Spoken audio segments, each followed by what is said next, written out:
glasses, and I am wearing signature sort of black blouse. We are so excited to have everyone here today.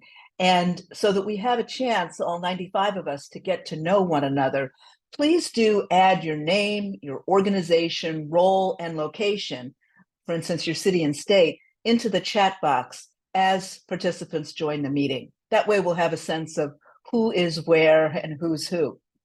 As a note, as you just heard, we are recording today's convening to share this meeting with those of you who expressed an interest in being here but weren't able to join us today. We also typically have a set of community agreements that we will share on the screen.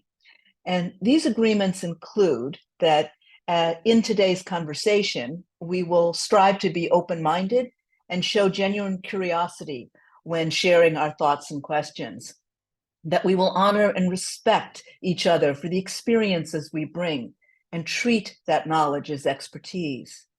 We'll also try to notice when we feel uncomfortable, and we can both embrace that discomfort as part of the process and address our needs, should they arise, to take a break from the video or to speak as needed. We can all agree to disagree on some things. And overall, we will treat one another with respect, listen to each other, and ask questions out of a genuine desire to better understand one another and to move our conversation forward. So I'm simply delighted to be in community with you today and to welcome you to the Goldman Sachs 1 Million Black Women Research Partnership Convening, which highlights the work of our second cohort of scholars. Let me just say a little bit about how this partnership came to be way back in 2021 under the leadership of Margaret Andu of Goldman Sachs and Sheena Ashley at the Urban Institute. I had the pleasure of also working with Sheena on creating this research partnership and learning community. And we had two primary goals.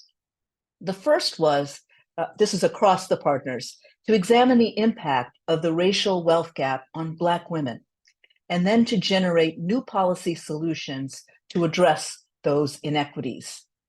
Our second goal was to support and amplify the scholarship of faculty at historically Black colleges and universities, HBCUs, and minority-serving institutions. And over the last year, our team, our large team here at Urban, has had the privilege of working closely with Cohort 2 scholars. Let me introduce them to you. Dr. Ashley Atkins from Prairie View A&M University. Dr. Brittany Slaughton from Texas Southern University. Dr. Gloria Billingsley from Jackson State University. Dr. Michelle Holder from John Jay College, City University of New York, and Dr. Quannette Walton from the University of Houston.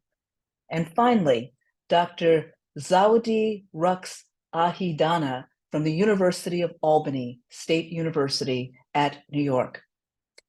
These scholars, these magnificent scholars, have developed new research products that focus on housing, financial health, access to capital, job creation, and workforce advancement, all focused on Black women. And you can learn more about the scholars and their respective research agendas on the 1 Million Black Women Research Partnership Project page. And we hope that you will share the link to that page with your colleagues, students, and others. I'd also like to thank our Urban Institute research partners, equity scholars Shauna Cooper, Dawn Dow, and Michael Neal. I also want to thank Institute Fellow Faith Mitchell, Principal Research Associate Carla Willis, and Senior Research Associate Ofranima Bayou for their engagement, their thought partnership, and their leadership across and with and in partnership with our Cohort 2 scholars. So in today's convening, we hope to achieve a few outcomes. First, we want to create space for the participants who joined this convening to discuss what brings you to this work on the racial wealth gap and what actions we can collectively take across institutions to address longstanding racial inequities to close the racial wealth gap.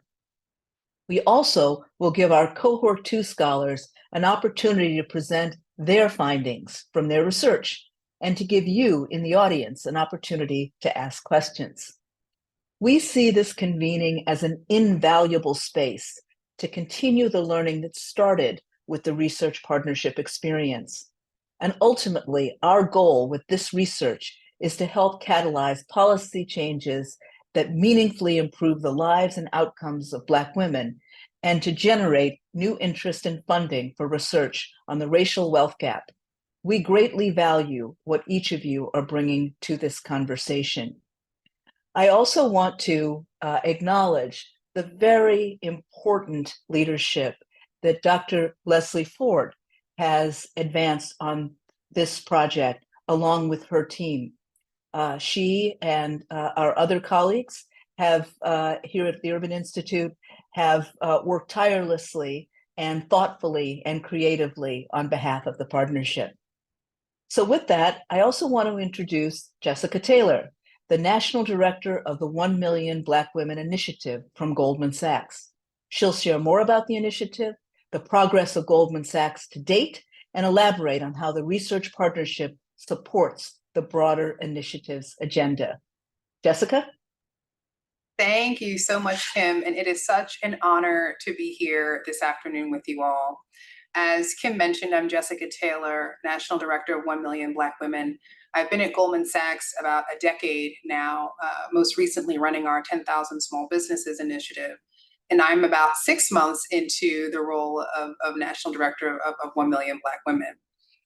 And just to give some context on the initiative for those who may not know, Goldman Sachs launched 1 Million Black Women in March of 2021 on the back of pretty seminal research that came out of our Global Investment Research Division called Black Womenomics.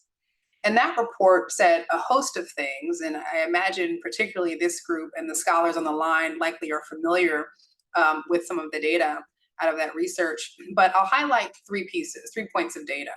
One, the report underscored the 90% racial wealth gap that exists between your median Black household and your median white household. It then said that 2/3 of that wealth gap is fueled by an earnings gap. And then when you look at Black women who are mothers, about 80% are breadwinners compared to 50% of white women. And so with those facts and others outlined in that research report, Goldman Sachs said, okay, we want to do something about that. And so in 2021, the firm made a $10 billion investment commitment matched with $100 million of philanthropic support to help positively drive economic opportunity for 1 million Black women through 2030. And so we're about 2.5 years, almost 3 years into that commitment. And we've deployed $2.3 billion against the $10 billion thus far.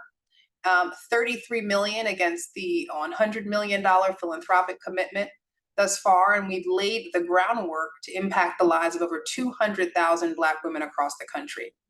And so to date, 1 million Black women remains the largest, longest, most holistic investment in Black women in America. And by kind of way of that kind of statement, our partnership with the Urban Institute helps us to drive that work.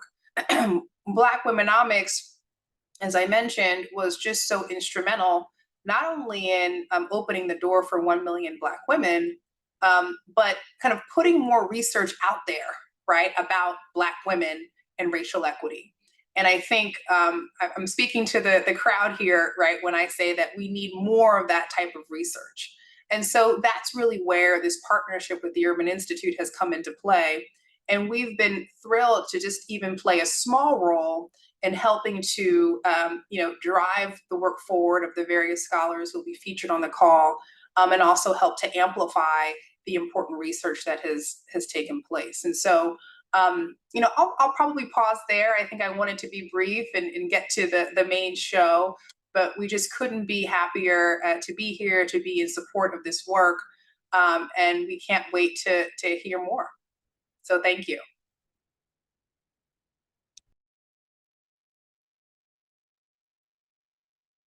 Hello and good afternoon, everyone. Thank you so much for being here. And thank you, Jessica, for sharing more about the work that Goldman Sachs has led. My name is Leslie Ford, and I'm an Associate Director in the Office of Race and Equity Research at the Urban Institute. And I have the privilege of introducing each of the 1 Million Black Women Cohort 2 scholars as they present their research today. Just as an overview for our time together, we will first hear from 3 of our scholars for about 10 minutes each. After the first 3 presentations, we will place all of the participants into breakout rooms to discuss the scholars' projects and insights gleaned from their presentations. We ask that you either share any questions for our scholars in the chat during their presentations or save them for these breakout sessions, as most rooms will have at least one of the scholars in attendance, and one of our urban colleagues will serve as a facilitator in each of the breakout rooms. After this first breakout session, there will be a 5-minute break before we come back together and reconvene as a full group to hear from our next 3 scholars or scholar presenters. After the next 3 presentations, we will go back into breakout rooms again, and then we will return to this main room one final time for brief concluding remarks before this event concludes at 4:30 p.m. So with that, I am delighted to introduce our first presenter, Dr. Zawadi Rux Ahidana, an assistant professor of sociology at the University of Albany, State University of New York.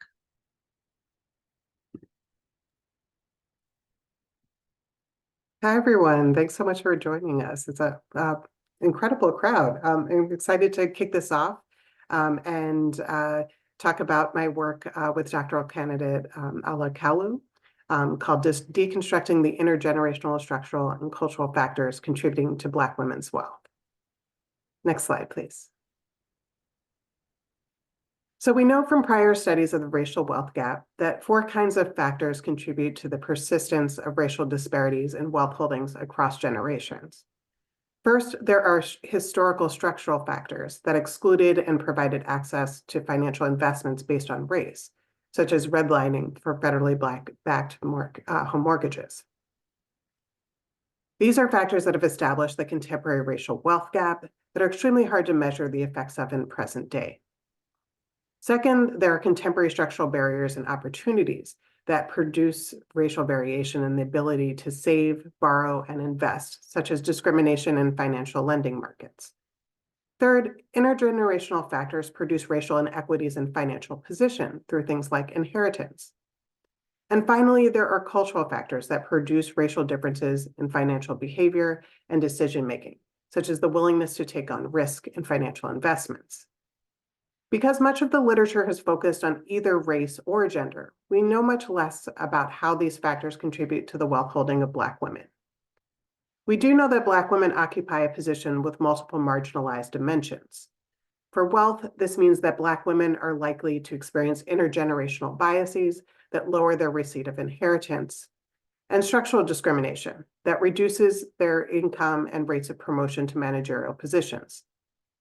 These unique intergenerational and structural experiences are likely to influence decision-making, including how Black women think about investments, savings, and spending in ways that affect their wealth holdings. These intergenerational and structural experiences also contribute to Black women's financial position and ability to invest and save while meeting their everyday financial needs. Next slide, please. In this study, we apply this theoretical model to deconstruct the race-gender wealth gap and understand the driving factors behind Black women holding the least in wealth.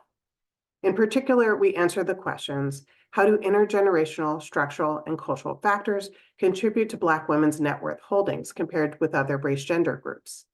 And what implications does this have for best practices and policy? Next slide, please. To answer that question, we use the 2019 Survey of Consumer Finances, which offers a breadth of questions not only about wealth holdings, but also about experiences with finances and attitudes towards finances. Measuring historical factors directly is not possible with the SCF, but we can measure intergenerational, structural, and cultural factors, both directly and indirectly. To measure the intergenerational factors, we use variables that indicated financial connections across generations, such as inheritance and providing financial support for family that respondents did not live with. For structural factors, we use indicators of exposure to structures of gendered racism in employment, such as income, neighborhood, such as proximity to a financial institution, and financial institutions, such as owning a business. To capture cultural factors, we used attitudinal questions that captured hypothetical responses to saving, such as ideal plans for saving money, financial planning, such as an ideal planning horizon timeframe, and investments, such as willingness to take on risk. Finally, we control for demographic characteristics that may also affect wealth holdings, such as age.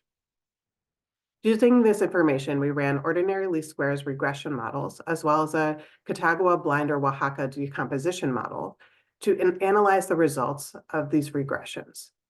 While the full brief includes data on total assets, total debt, and net worth, I'm going to focus on our findings for net worth for this presentation.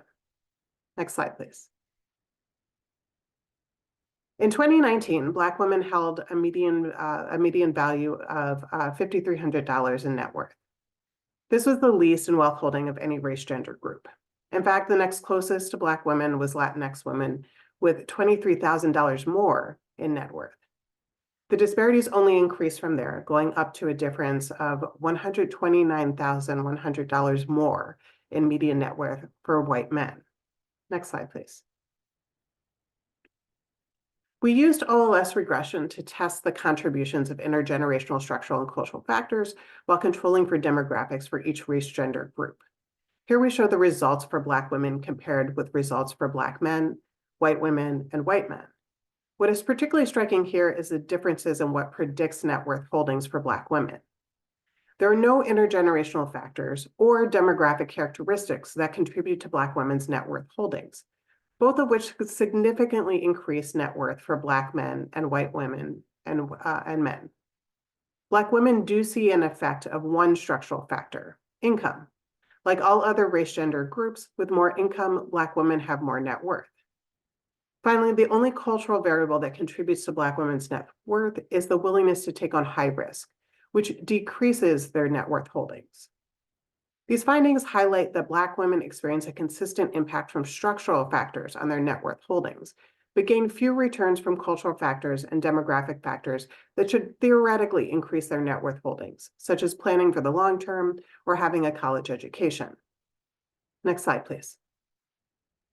To understand how each of these factors contributed to Black women's net worth holdings compared to other race gender groups, we use a decomposition analysis, which explains how much each set of variables contributes to the predicted outcome.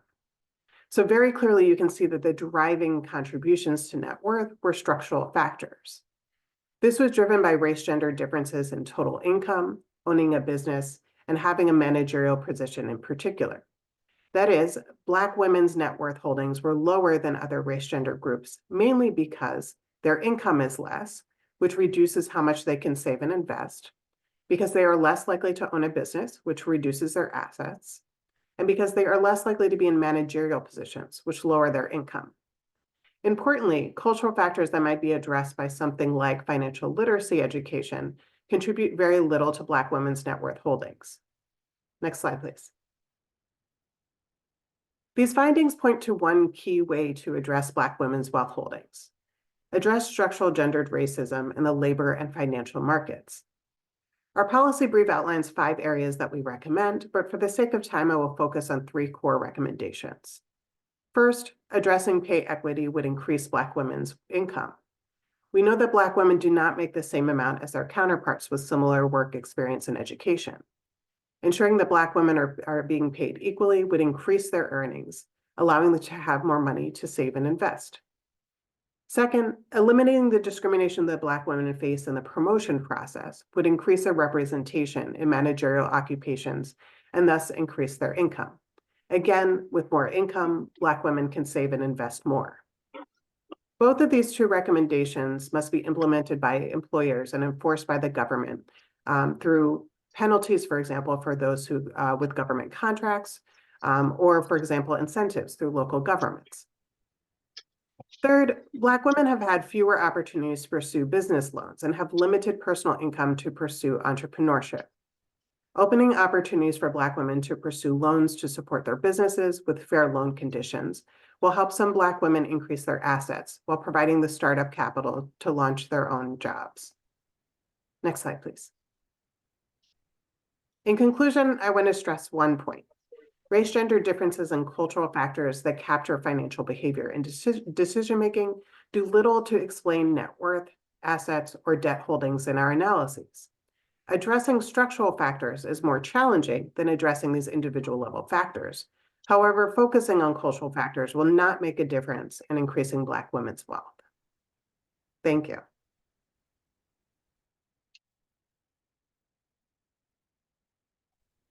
Thank you so much, Dr. Ruxka Hidani. As a reminder, please feel free to add any questions that you might want to ask in the chat. There will also be a time in the upcoming breakout sessions to dive deeper into any of the topics that each of our three presenters discussed today. So with that, I would like to introduce our second presenter, Dr. Brittany Slatton, Professor of Sociology at Texas Southern University.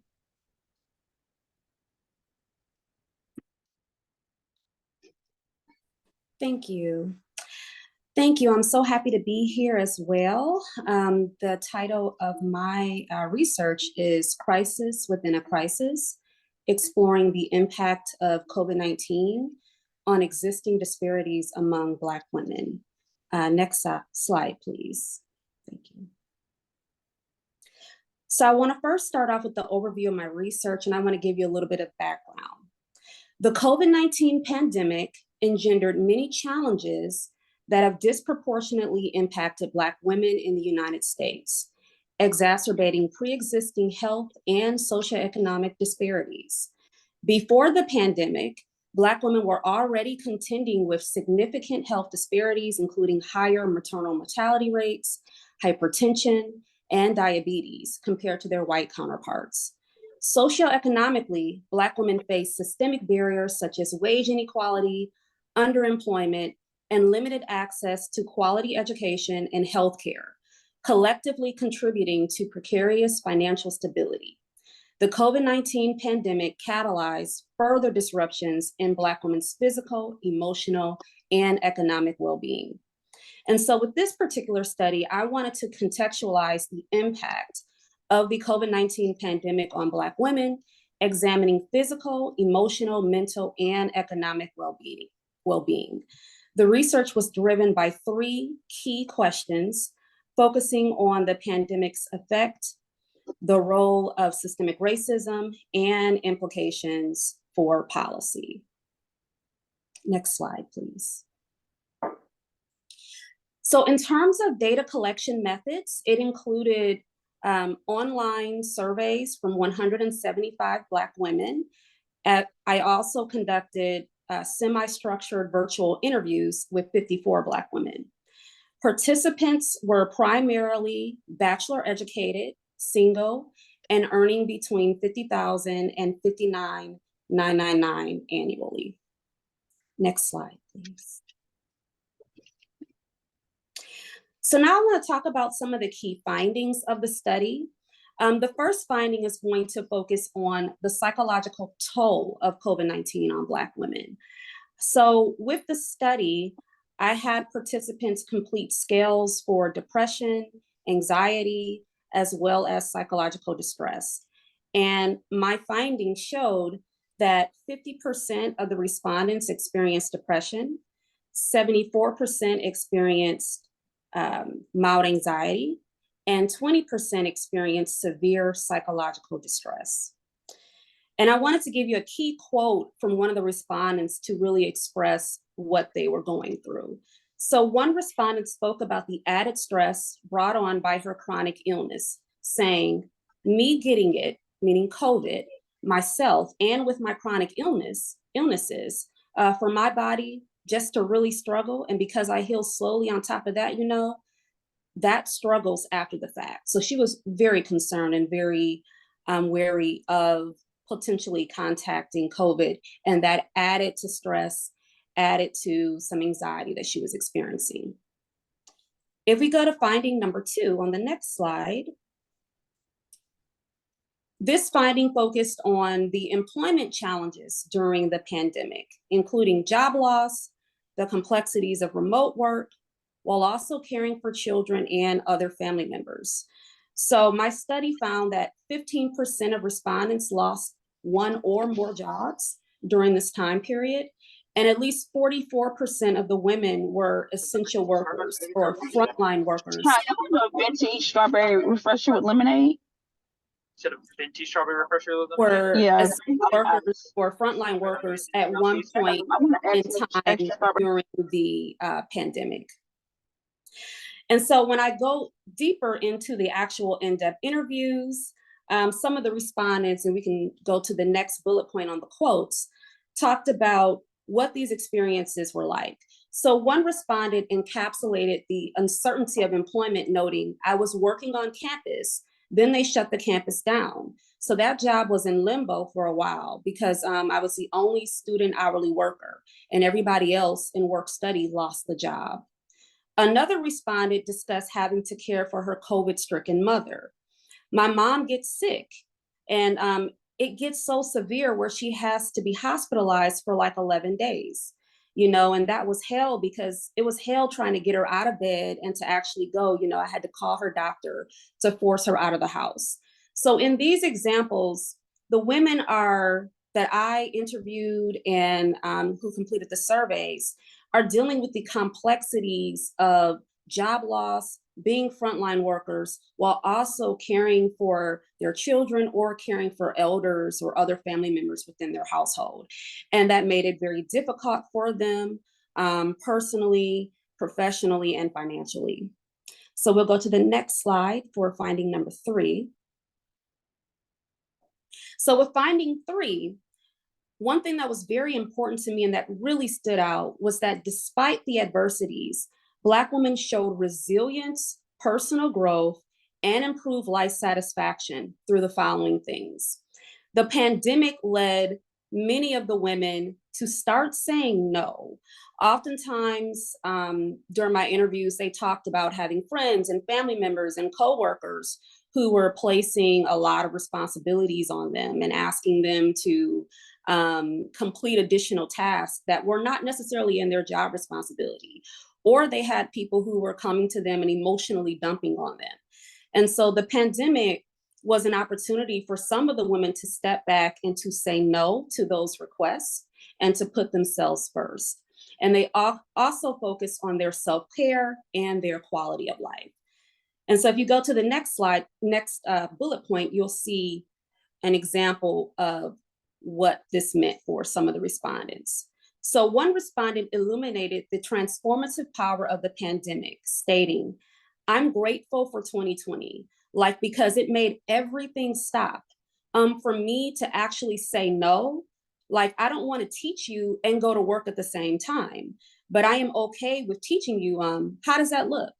How do you reframe what my reality is?" And I think from that perspective, that's what helped me to increase my quality of life. So for many of these respondents, I found that although they were dealing with various challenges, whether it be mental health challenges, job-related challenges, they also used the pandemic as an opportunity to reset, to say no, and to focus on their health and their quality of life. And it showed their resilience. We go to the next slide, please. So the significance of the study is that it significantly enhances our understanding of how the COVID-19 pandemic created further disruptions in Black women's physical, emotional, and economic well-being, underscoring the critical need for policy responses that are tailored to their distinct needs. We can go to the next slide. So I've developed 3 major policy recommendations to address some of the concerns that I found throughout this study. So the first one is to enact community-based mental health initiatives. And these initiatives will be tailored to the unique challenges faced by Black women. in various communities. So every community is going to be different. And so it definitely has to be community-centered and community-based so that it is addressing the specific needs of women in, let's say, 3rd Ward Houston or 5th Ward Houston. And it needs to incorporate some of the successful elements of other programs, local programs like Sister Circle and Sisters Mentally Mobilized. And so that's kind of what I built that recommendation off of. My second recommendation is to implement universal child and elder care programs. So as I mentioned, for many of the women, they were not just taking care of children while also dealing with job instability. They were also taking care of elders and other family members. And so I recommend that we build upon the Build Back Better framework from our current president's administration to include elder care, reduce cost caps, include transportation services, as well as more culturally competent care. And then lastly, I recommend that we establish resilience funds. And these would be funds that are designed to support resilience building intervention programs for Black women. And these would be intervention programs that are focused on specific communities. And so it's funded at the federal level, but it's implemented at your local level. So it's making sure that it's addressing the direct needs. And so this is drawing on the American Psychological Association's methodologies and focusing on enhancing social resilience in cultural repertoires. My previous research that I have done in the past has shown that Black women who have specific cultural repertoires or cultural tools that they can employ are more likely to be resilient in very difficult times. And so it's important that we engage in research and develop intervention programs to continue to help Black women to build those cultural tools so that they can maintain their resilience through these very difficult times. Next slide, please.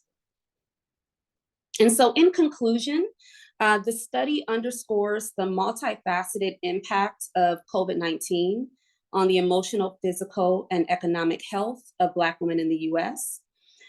These policy changes, including universal child and elder care, community-based mental health programs, and resilience funds, I believe are extremely crucial for improving the overall well-being of Black women if they are implemented properly and they are designed to address specific community needs.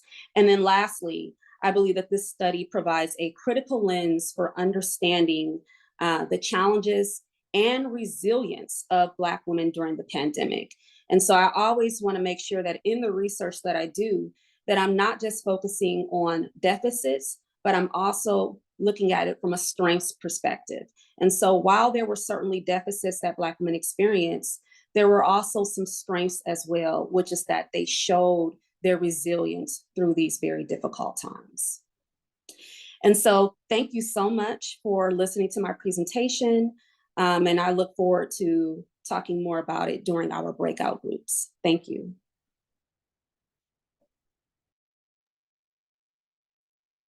Thank you so much for that presentation, Dr. Slatton. And now I'd like to turn it over to the last of our first three presenters, Dr. Quinette Walton, Assistant Professor of Social Work at the University of Houston. Thank you, Leslie.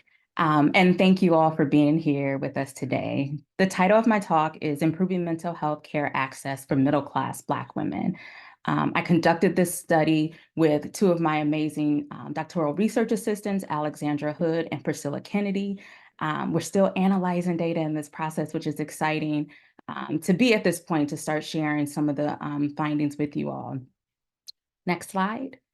So in terms of Black women and access to mental health care, a lot of the research is really pointing to, right, over the past years, economic gains that Black women have made through education, income, and workforce participation. However, several barriers remain that impact their ability to build wealth. Some of those barriers include the racial wealth gap, right, which some of my colleagues have already noted, inability to weather a financial emergency, expectations to support family or family members who have limited financial resources, the stress of trying to meet their own financial responsibilities, right? Pressures to positively represent Black women in general and challenge the negative stereotypes. And again, echoing what my colleagues have said, the ongoing racism, sexism, and discrimination in settings that they frequent, like the healthcare and workplace.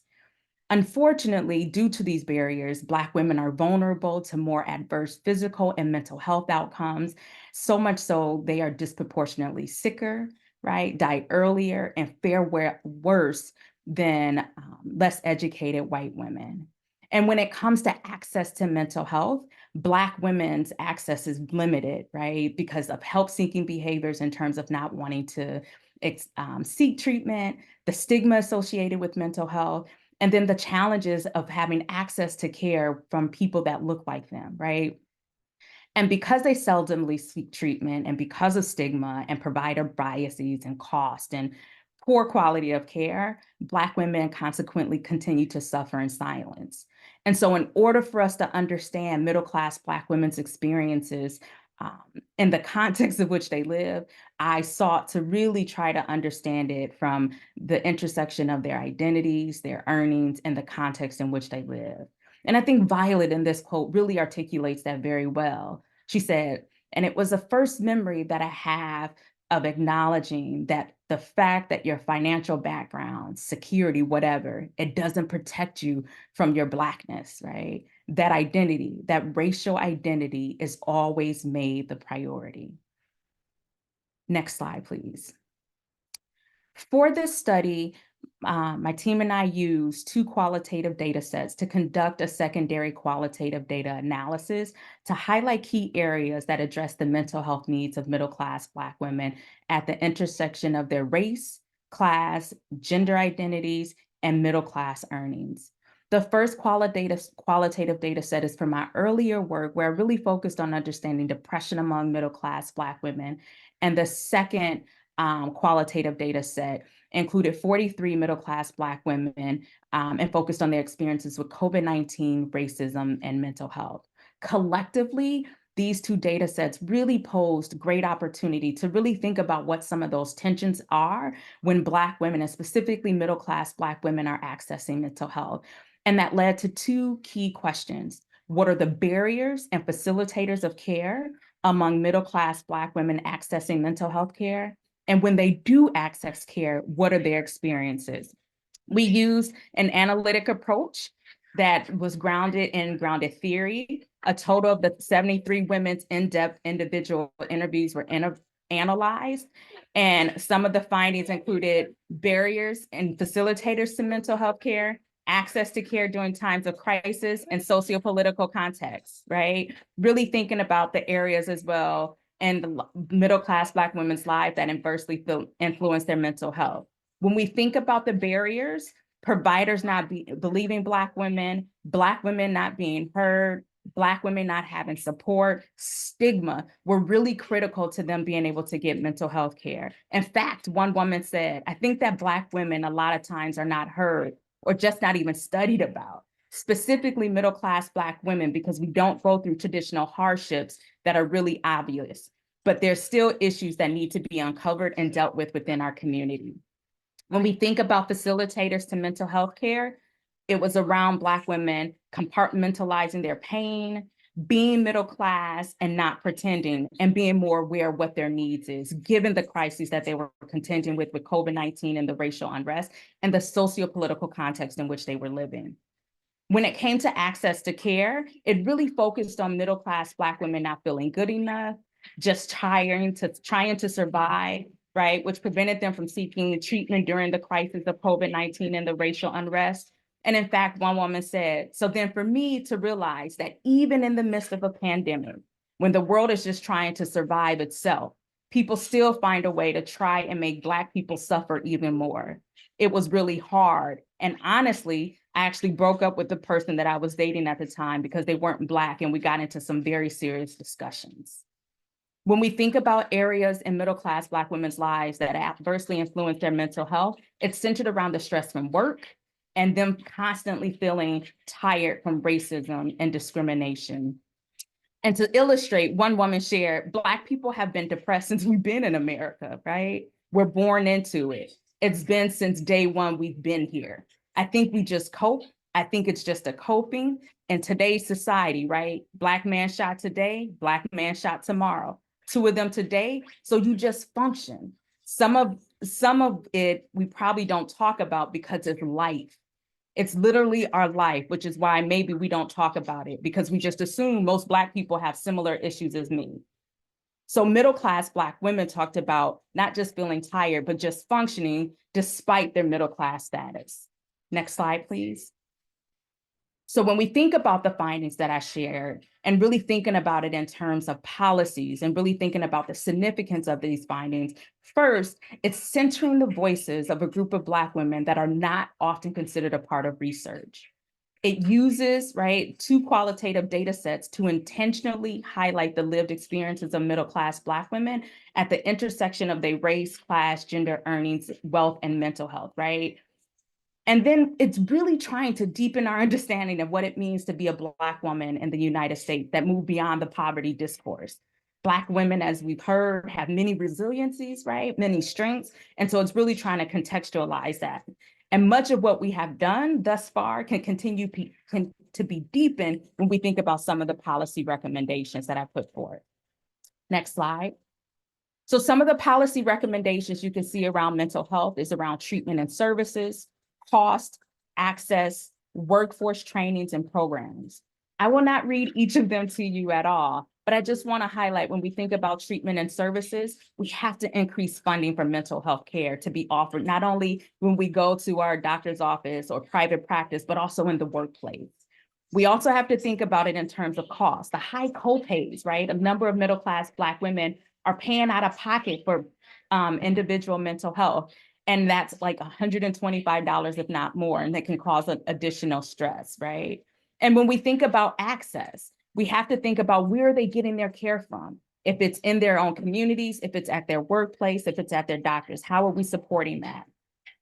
And so, and when we think about workforce training and programs, it's expensive to go on to get a higher degree, right? To be able to provide the culturally responsive care for many of the women. And so if we think about how can we fund programs that make it accessible for more women, more men, and folks of color to become therapists to meet the needs of diverse communities.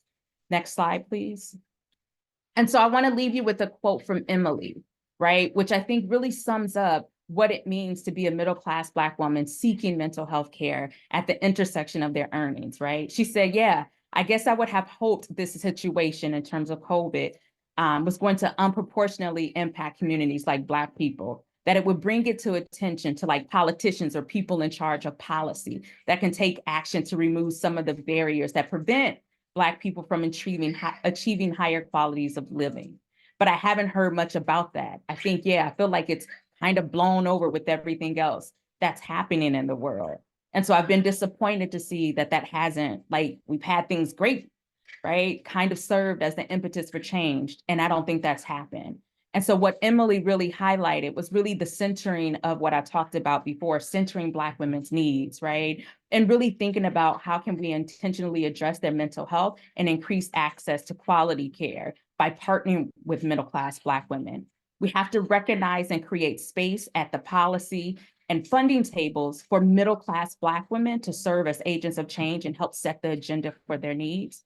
And like my colleagues have previously noted, it's vitally important that policies and policymakers focus on creating structural opportunities for Black women to make intentional and lasting change. Thank you.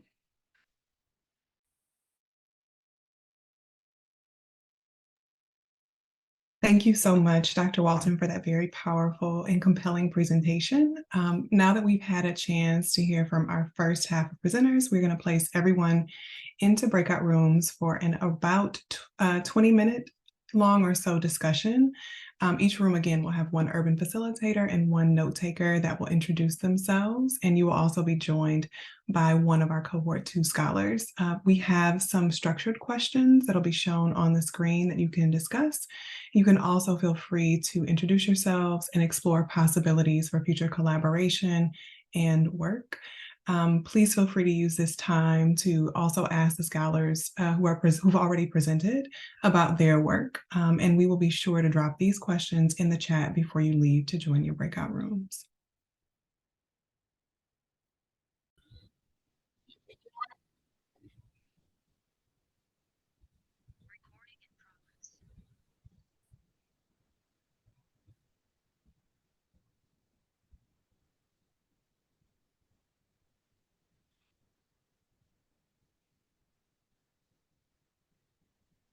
Welcome back, everyone, and thank you so much. We are now going to just take a 5-minute break. So we will see you back at 3:42. The wealth gap for Black women in Mississippi. Next slide, please. So this study is based on a previous study that was conducted by the Mississippi Urban Research Center at Jackson State University. And that study was entitled Home Mortgage Approval and Denial Rates in Mississippi, Challenges and Opportunities. So we utilized a mixed methods comparative longitudinal design, and we analyzed secondary data obtained from the HMDA database for years 2018 to 2022 to answer the following research questions. First, is median household income higher for Black women in Mississippi counties with higher mortgage approval rates? And secondly, what were the denial reasons given to Black women home mortgage applicants? Next slide, please. So some of our key findings. When we began examining home mortgage approval rates and looking at the 5-year average, you can clearly see here this disparity played out. So for approval rates, a little over nearly 35% of Black women who apply for home mortgage loans received an approval, as compared to a little over 65% of white women. Next slide. And you can again see this disparity played out when you look at it in terms of denial rates, with Black women receiving nearly 60% denial rates in over a 5-year period, as compared to a little over 40% for white women. Next slide. Again, when we look at median income of the applicants for a 5-year average, you can see this disparity again played out, with Black women earning a 5-year average of around $44,000 as compared to $56,000 for white women. But even when you look at the county average, you can see this disparity in income further played out, with the county average median income for women at about nearly 49%. Next slide. So when we look at some other key findings, we can see that the median income across both Black and white races was strongly correlated with approval denial rates. The top 2 denial reasons for both Black and white female applicants were credit history and debt to income ratio. For both denial reason categories, Black women denial rates were at least twice as high as those of white women denial rates. And then when you look at policies, the federal policies and laws tend to have a stronger anti-discrimination language as compared to Mississippi state policies and laws. Next slide. So, significance of these findings. These findings really establish the critical need to increase access to home ownership for Black women, thereby increasing overall wealth for a significant portion of Mississippi's population. Next slide. So let's look at some policy recommendations. The first one is that we recommend that there's a requirement for lenders to be more transparent regarding their lending guidelines, requirements, and approval criteria, because sometimes for Black applicants, these things are like in a black box where they're unclear. And so people are going into the application process without a clear understanding of what the expectations are. Another policy recommendation is to incentivize leaders to consider other sources of income and financial indicators, such as second jobs and government benefits and utility bill payments and how long a person has been employed and savings account histories. And then we need to establish and increase legal penalties for discrimination and inequality in lending practices. Increase funding to expand and improve programs helping people to prepare to qualify for home mortgages and to provide and/or increase subsidies to potential home buyers. Another policy recommendation is to pass legislation, which encourages more affordable housing via removing restrictive zoning and land use ordinance, above market rate building and permit fees, and then taking a look at residency requirements. Next slide.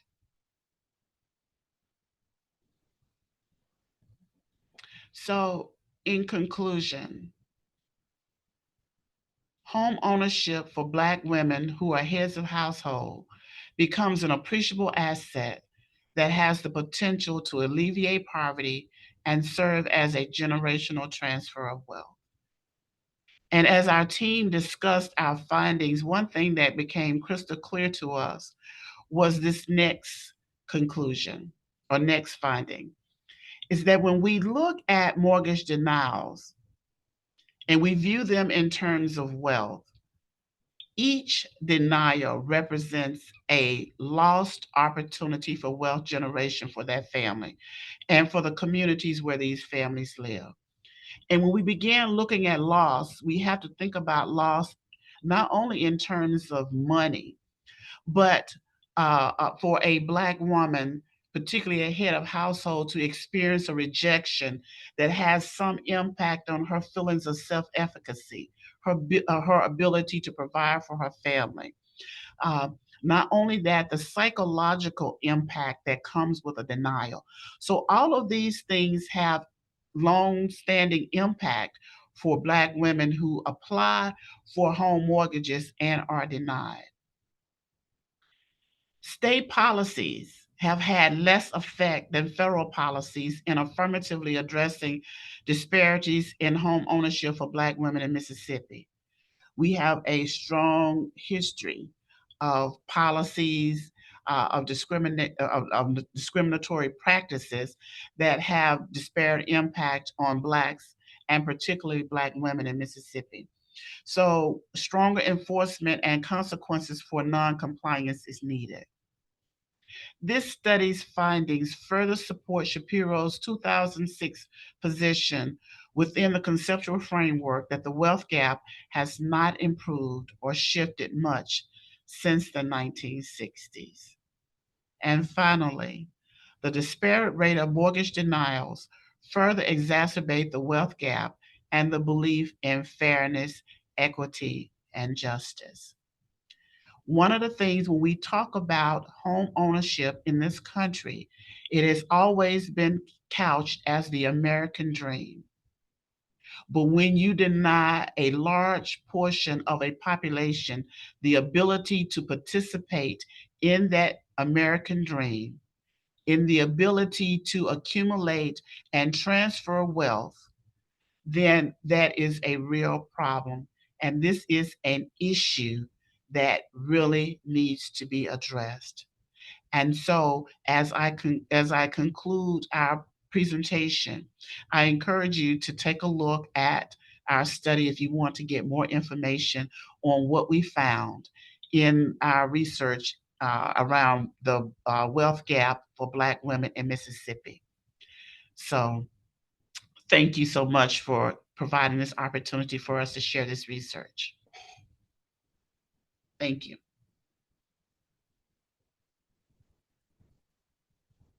Awesome. Thank you so much for sharing your findings with us, Dr. Billingsley.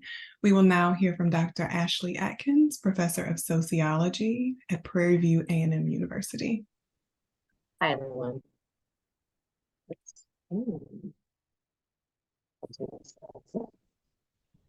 Perfect. Dr. Ashley S. Atkins, as she mentioned, I'm going to present to you most of my research to you guys today. My study is called Exit Plan, How Racialized and Gendered Organizations Lead Black Women to Entrepreneurship. Next slide.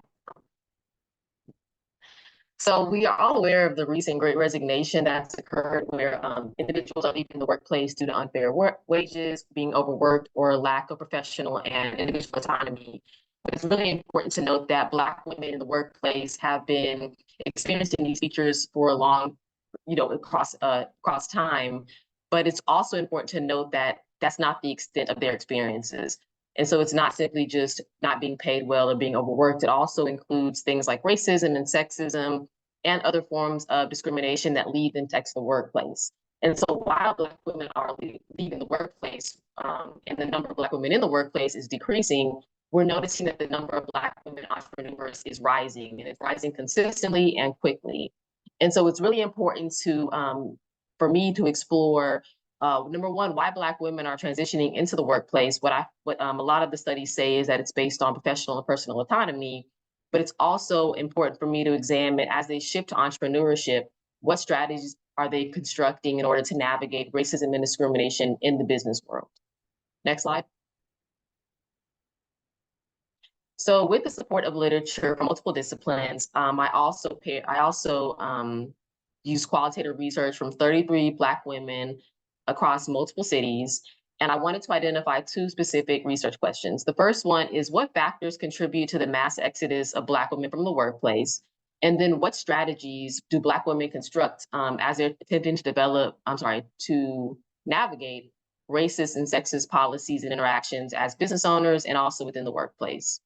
You can find additional information about my participants in the brief, specifically looking at industries, ages, and also what industries they transition to.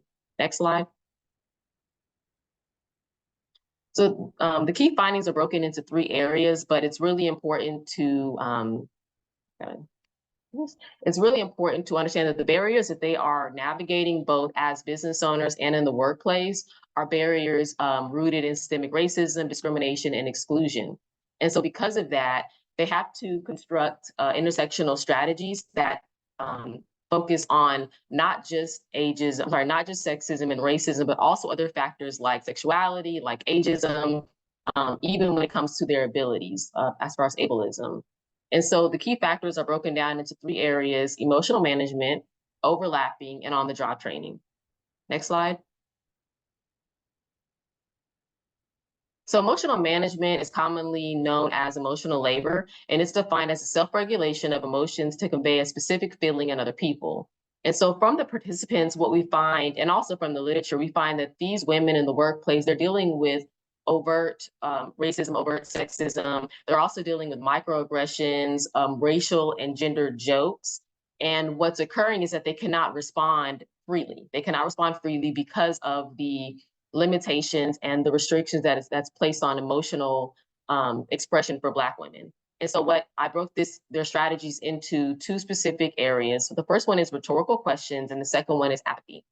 As participants in the study share some of their stories, they talk about how some of their coworkers, even their bosses and managers in the workplace, will make jokes about their hair. This is one quote here where a participant talks about people talking about the way that she looks. And she says that she essentially fights back by asking them these rhetorical questions. And it's a way to challenge them in the workplace, but staying within the emotional barriers that the workplace creates for them.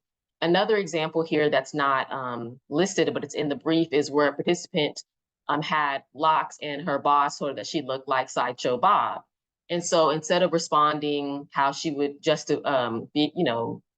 wanted to respond, she decided to play the game of rhetorical questions. Well, what do you mean by that? Well, why do you think that's a joke? Why do you think that's funny?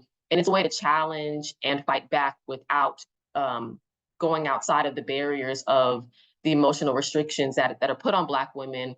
But it also allows them to push the emotions and that sort of awkwardness back onto the individual. Next slide. Another key finding is overlapping. So Participants talk about the factors that lead them to leave the workplace, and one key factor is pay. And so it's not simply just being paid properly; it's being paid as they are advancing in their career. If they're with the company for a certain period of time, making sure that they are seeing an increase in the pay. And so even though they are experiencing lower pay than any one in their role previously, or even even individuals of different racial and gender groups, they're deciding not to leave the workplace immediately. So what we find is that participants express the importance of overlapping. So they're staying in the workplace while also starting their business. This overlap allows them to slowly fund their business while they're employed. So they're able to still have those benefits, still have that safety net of a job. And they talk about the fact that this overlap cuts down on the cost when they're starting their business. So they're able to have that low overhead cost. So not having employees, not having an office, not having a building where they're having their business at, that helps them to save money as a business owner. And again, also have that safety net as entrepreneurs. And so we have a quote here from Iris. I'll let you guys read that. I'm not going to take the time to read that. But there are also additional quotes and additional findings from other participants in the study. Next slide. The last key finding here is on the job training. What we find is that participants, when they decide to leave the workplace, they're not just going into any industry, they're going into industries that they previously came from. And that allows them to use insider knowledge, skills, and also connections from their previous job. This freedom allows them to know how to navigate within their industry that they previously worked for and essentially master it because they became a master from working within the workplace. There are additional findings under all of these findings, smaller ones that you could read in the brief. I'm not going to address them here, but you can take time to read them in the brief. Next slide. And the significance of the findings. So it's really important to go back to the conversation about racialized and gendered organizations. And so when we see whiteness as the norm and we see men as the standard, we're realizing that racism and sexism is not only commonplace, but it's deeply embedded in the workplace. And that essentially explains why these participants are not leaving their job and going to another industry or going to another role, because they understand that no matter what industry, no matter what role, most organizations are racialized and gendered organizations. So what they essentially have to do is create survival tactics to navigate in the workplace until they transition into entrepreneurship. Additionally, it's really important, and this study draws attention to the fact that these participants are not trying to become entrepreneurs as a way to avoid racism and discrimination. Racism and discrimination is a very commonplace in many areas of their lives. The reason why they're transitioning to entrepreneurship is that it allows them the absence of constraint. They're able to freely navigate and freely construct strategies, freely respond with no barriers around their responses or any sort of type of expectations or stereotyping. Next slide. Some policy recommendations that I offer, I want to begin discussing them with kind of going back to the conversation of racialized and gendered organizations. One thing that we've noticed is that there are most organizations in the US adopt certain policies, whether it is affirmative action, anti-discrimination, or anti-racism policies, but they're not simply adopting these because they want to. It's usually because of fear of government sanction. And so this is a form of isomorphism where they are essentially coerced or pressured into doing this. And then if they're not coerced or pressured, they're essentially mimicking other organizations. So it becomes sort of performance that organizations adopt these policies and just mimicking companies within their industry. But what we find is that there's a decoupling. So they're adopting these policies, but on the ground level, they're not implementing them. And so what I offer here is a system of reporting. This is a safety net that allows the individuals in the workplace to report their issues, and it forces the organization to become accountable, similar to statistics from the Bureau of Labor Statistics, where you can see this information on whatever you're looking up. This system of reporting would allow, would force organizations to submit things like pay, submit things like how workplace discrimination claims were handled, submit things like the recruitment of individuals based on their race and their gender, also explaining and kind of showing us what the upper level management looks like. What's the diversity that's existing in the upper level positions? Are there women? Are there Black women? Are there Hispanic women? And so on. This allows for full transparency and allows the public to be aware of the workplace. Next slide. And then in conclusion, linking the work on racialized and gendered organizations to the study of Black women is a starting point to explain the historical shortcoming of organizational and governmental policies that are meant to level the playing field. It's really important, again, to remember that business ownership is not trying to escape racism and discrimination. What these entrepreneurs are doing is that they are going after a true path of equity, access, and freedom. And then adequate protection, like the recommendation that I just offered, will allow people, even the ones that are outside of the workplace, to know what's going on within these organizations before they apply to them and before they begin to work for them. And that's all. Thank you guys so much for your time.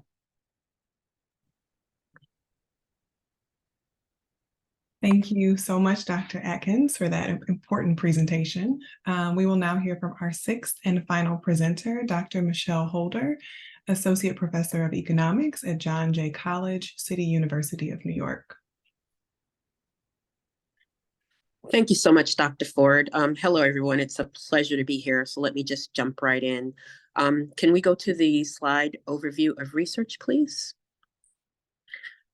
So the research question that is being asked in my work is, or in this particular piece of work is, in what ways do racial and gender wage gaps borne by Black women in the American workforce affect their ability to accumulate wealth? And how do expenditures disparately faced by Black women factor into this? The unique contributions of this research is that it examines the variety of ways, or a variety of ways, in which earnings gaps impact Black women's ability to build wealth instead of just one aspect of wealth building, for example, retirement savings. And it also takes into account the issue of expenditures. My brief surveys the existing literature on, number one, the relationship between income and wealth gaps for Black women, and number two, Black women's consumption patterns to determine if there are costs which are disparately borne by this group, for example, childcare costs. It includes a quantitative analysis of the Bureau of Labor Statistics Consumer Expenditure Survey. So I construct a framework for the different ways in which wage gaps impact Black women's wealth accumulation, and I include the role of expenditures.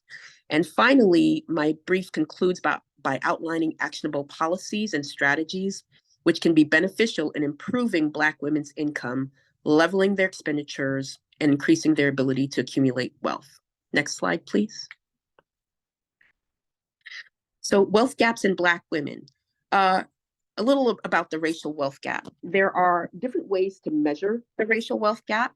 According to the US Census Bureau 2019 data, white non-Hispanic households in the US have more than 10 times the wealth of Black households. According to Vanessa Williamson, a senior fellow at the Brookings Institution, quote, if Black households held a share of the national wealth in proportion to their share of the US population, it would amount to 12.68 trillion in household wealth, rather than the actual sum of 2.54 trillion.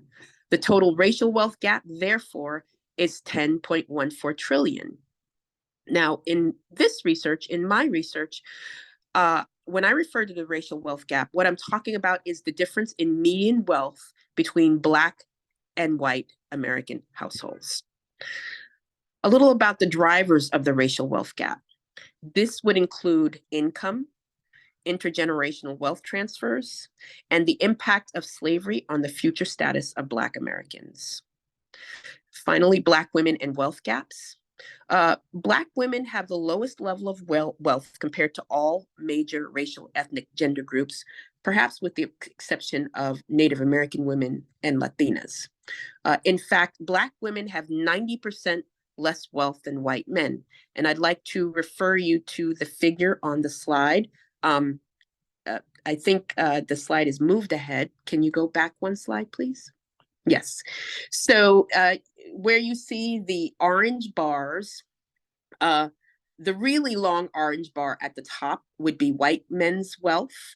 And in 2019, median white male wealth was, I'm having trouble seeing it myself, just over $63,000. If you look at the smallest bar at the bottom of this chart, that would be Black women's wealth, which was an estimated just over $4,000. Okay, next slide, please. All right, moving along to now, my findings on the asset side relevant to wage gaps. Black women, the double gap in wages, which I will define shortly, and wealth attainment. According to the Bureau of Labor Statistics, full-time Black women earn 71 cents for every dollar full-time white male workers earn, or 29% less. Now, according to original research I've conducted, this results in the average full-time Black woman worker earning $20,000 in 2017 dollars, less than her white male counterpart, which over a 40-year career means a loss of $1 million in pre-tax earnings, according to Danielle Dickens and Mika Whitfield in their Urban Institute research from last year's cohort. The framework. The double gap in wages. The double gap in wages is what I refer to when I'm talking about the fact that Black women not only encounter a gender wage gap in the American workforce, but they also encounter a racial wage gap given their race. The double gap in wages constrict Black women from building wealth because lower earnings impact the following. It impacts their ability to save and purchase assets such as homes, their ability to accumulate retirement savings, and their ability to lower debt, such as mortgages or credit. Now, contributors to the double gap in wages include, number one, occupational segregation. Number two, educational attainment gaps between that still exist at the level of college completion between Black Americans and white Americans. Number three, networks. And number four, and really importantly, discriminatory employment practices. And I just wanted to talk a little bit about Black women in home ownership. And you can see the chart with the blue bars. As Dr. Billingsley talked about, Black women have the lowest levels or the lowest rate of home ownership. The chart is one on the home ownership rates for heads of household by race, ethnicity, and gender in 2019. The smallest bar, which is to the far right, would be for Black women. Black women heads of households, 40% own their own home, compared to 74% of white male heads of households. So there is a still significant home ownership gap between Black women and white men in this country. Next slide, please. Okay. Now, another finding on the asset side, but this would be unrelated to the gender and racial wage gaps that Black women encounter, would be intergenerational wealth transfers.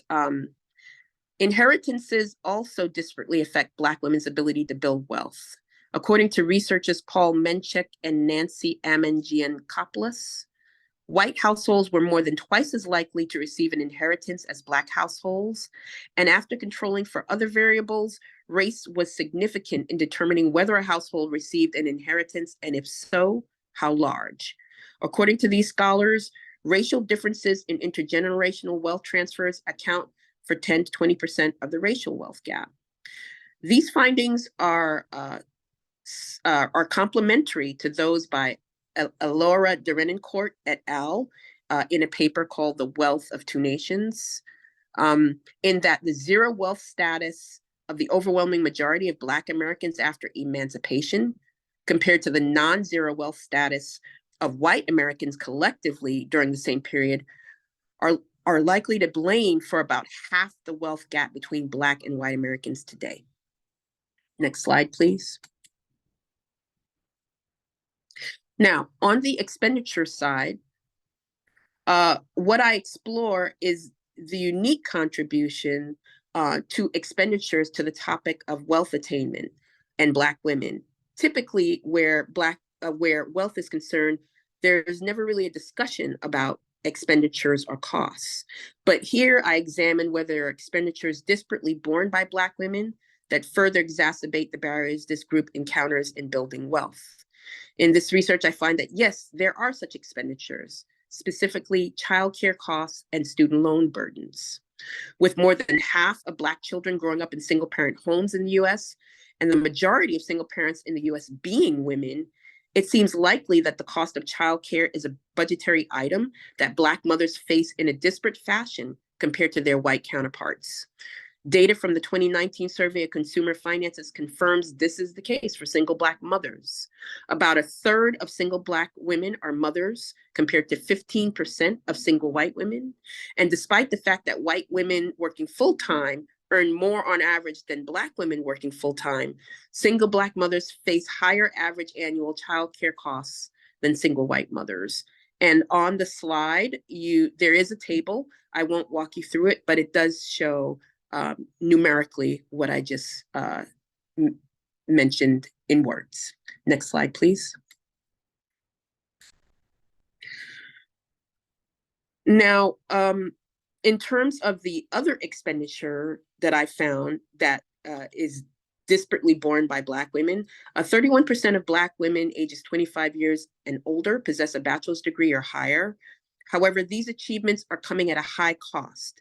Black women have the highest average student debt level of any major racial, ethnic, gender group, which can encumber future earnings and hinder asset accumulation. Ford and Bailu, the Ford being Leslie Ford at this meeting, also point out that Black households are more likely than white households to both have student debt, as well as higher student debt balances. And you can see there is a chart. Again, I won't walk you through it because there's not enough time, where I look at student debt burdens by race and gender, and Black women have the highest student level of student debt in this country on an individual basis. Next slide, please. Okay, so I don't have much time left, but let me quickly wrap up by saying the goals of my research were really twofold: to bring urgency to the issue of the undervaluation of Black women's work, in that it not only contributes to income gaps between Black and white households, but wealth gaps as well. Thus, the case can be more effectively made that policy measures designed to address wage gaps have the potential to address wealth inequities too. And secondly, to highlight the role of disparately borne expenditures that Black women have, which also constrain this group's ability to build wealth. Policy solutions on the asset side include narrowing and closing racial and gender wage gaps via pay transparency laws, such as prohibiting employers from asking for salary histories, as well as employers posting salary ranges for job openings. Number 2, baby bonds. Number 3, better enforcement of anti-discrimination laws at the federal, state, and local levels. And number 4, what I call #AskForMore. Unfortunately, there's not enough time for me to explain that, but please see my paper. My policy recommendations on the expenditure side include, number 1, federal child care assistance. Number 2, tuition-free public colleges. And number 3, student loan forgiveness. Finally, I do talk about reparations in this policy brief. Again, I'll point you to the paper rather than spend time going through it. And I will stop there. Thank you so much.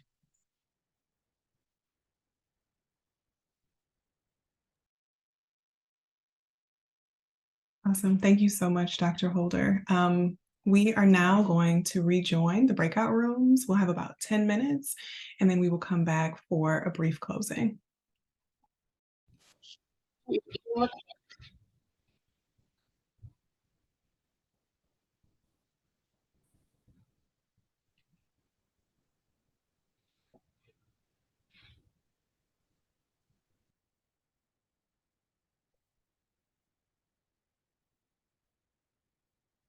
Hi, everyone, and welcome back. I know that we are coming up close to the very end of our time together. I just wanted to thank everyone so much for joining us today. I wanted to acknowledge our amazing Cohort 2 scholars and the time, effort, energy, and work that they put into this presentation. Thank you so much for being here. We are so greatly appreciative of your interest in the work of our scholars and of all of the insights that you shared today with us in the breakout sessions. We've recorded today's session and we will upload it to Urban's website, and we'll also be sure to follow up with all of the attendees here today to share the links to the research that our scholars discussed today. Thank you again for being here, and we hope to be in conversation with you all in the future. Thank you. Thank you. Thank you. Thank you. Thank you. Thank you.